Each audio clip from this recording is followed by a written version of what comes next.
ತಂದೆ ತಾಯಿಯ ತ್ಯಾಗಕ್ಕೆ ಮಕ್ಕಳು ನೀಡಿದಂತಹ ಬೆಲೆ ಇದು.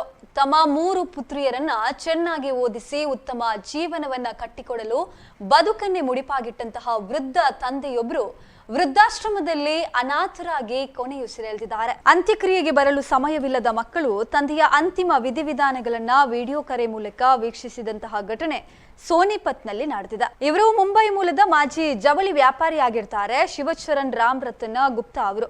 ತಮ್ಮ ಪತ್ನಿಯೊಂದಿಗೆ ಸೋನಿಪತ್ನ ಪಶ್ಚಿಮ ರಾಗ್ ನಗರದಲ್ಲಿ ಸಮಾಜ ಕಲ್ಯಾಣ ಶಿಕ್ಷಣ ಸಮಿತಿ ನಡೆಸುವಂತಹ ವೃದ್ಧಾಶ್ರಮದಲ್ಲಿ ಕಳೆದ 1.5 ವರ್ಷಗಳಿಂದ ವಾಸಿಸ್ತಾ ಇದ್ರು. ಪತ್ನಿ ಮೀನಾ ಈ ಹಿಂದೆಯೇ ತೀರಿ ಹೋಗಿದ್ರು.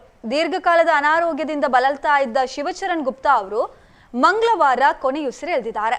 ಗುಪ್ತಾ ಅವರ ನಿಧನದ ಸುದ್ದಿ ತಿಳಿಸಿದ ಆಡಳಿತ ಮಂಡಳಿ ಸೋನಿಪತ್ಗೆ ಬರುವಂತೆ ಪುತ್ರಿಯರನ್ನ ಕೇಳಿಕೊಳ್ತಾರೆ. ಆದರೆ ನೇಪಾಳದಲ್ಲಿ ಶಿಕ್ಷಕಿಯಾಗಿರುವಂತಹ ಹಿರಿಯ ಮಗಳು ಅನಿತಾ, ಯುಪಿಯಲ್ಲಿ ನಿಶಾ ಹಾಗೂ ಮುಂಬೈನಲ್ಲಿ ಕಿರಿಯ ಮಗಳು ಪ್ರಿಯಾ ಮೂವರು ಬರಲು ನಿರಾಕರಿಸ್ತಾರೆ. ಹಿರಿಯ ಮಗಳು 5,100 ರೂಪಾಯಿಯನ್ನ ಆನ್ಲೈನ್ ಮುಖಾಂತರ ಕಳುಹಿಸಿಕೊಟ್ಟು ತಂದೆಯ ಸಂಸ್ಕಾರ ನಡೆಸುವಂತೆ ಕೇಳಿಕೊಳ್ತಾಳೆ. ವಿಡಿಯೋ ಕರೆ ಮೂಲಕ ಅಂತ್ಯಕ್ರಿಯೆ ನೋಡುವಾಗ ಒಬ್ಬ ಮಗಳು, ಇನ್ನೆಷ್ಟು ಸಮಯ ಆಗ್ತದೆ, ನಮಗೆ ಊಟ ಮಾಡಿ ಸ್ನಾನಕ್ಕೆ ಹೋಗ್ಬೇಕಾಗಿದೆ ಎಂದು ಹೇಳಿದ್ದು ಅಲ್ಲಿ ಸಾಕ್ಷಿಯಾಗಿದ್ದವರ ಕಣ್ಣಲ್ಲಿ ನೀರನ್ನ ತರಿಸುತ್ತೆ. ಮಕ್ಕಳು ತಂದೆಯ ಅಸ್ಥಿಯನ್ನ ಸೋನಿಪತ್ಗೆ ಬಂದು ಪಡೆಯಲು ನಿರಾಕರಿಸಿ ಗಂಗಾ ನದಿಯಲ್ಲೇ ವಿಸರ್ಜಿಸಲು ಕೋರಿದ್ದಾರೆ. ಅಂತಿಮವಾಗಿ ವೃದ್ಧಾಶ್ರಮದ ಸಿಬ್ಬಂದಿ ಹಾಗೂ ಸ್ಥಳೀಯ ನಿವಾಸಿಗಳೇ ತಂದೆಯ ಅಂತ್ಯಕ್ರಿಯೆಯನ್ನ ನೆರವೇರಿಸುತ್ತಾರೆ.